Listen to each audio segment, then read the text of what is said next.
एक विषय नक्की आहे की सोलापूर शहर हे एक सामाजिक संस्कृतीचं शहर आहे। या ठिकाणी आपण बघितलं की सगळ्या समाजाचे लोक या ठिकाणी मिरवणुकीच्या माध्यमातून आपापले सामाजिक कार्य करत असताना अनेक मिरवणुका या ठिकाणी होतात आपण बघतो।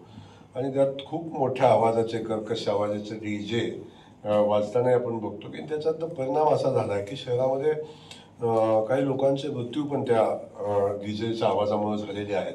आणि वस्तुस्थिती काही लोकांच्या खूप मोठा त्यांच्या आवाजाचा परिणाम त्यांच्या श्रवण यंत्रणेवर पण झालेला आहे। अशी खूप लोक आहेत आणि या समाजातल्या आपण बघतो कॉमन माणूस असेल, डॉक्टर्स असतील, वकील्स असतील किंवा या शहरातल्या सगळ्याच नागरिकांचं म्हणणं आहे की हे डीजेचं ज्या पद्धतीने वाजते त्या पद्धतीने वाजता कामा नये आणि डीजेला काहीतरी पर्याय व्यवस्था या ठिकाणी करावी अशा पद्धतीची मागणी होताना दिसते।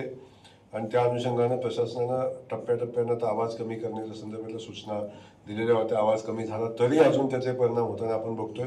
त्यामुळं पालकमंत्री म्हणून माझी भूमिका आहे की जे जनतेचं मत आहे, ज्या जनतेला योग्य वाटतं तो निर्णय झाला पाहिजे आणि नक्की येणाऱ्या काही दिवसामध्ये प्रशासन तो निर्णय घेईल आणि जनतेला त्रास होणार नाही याची काळजी आपण घ्या।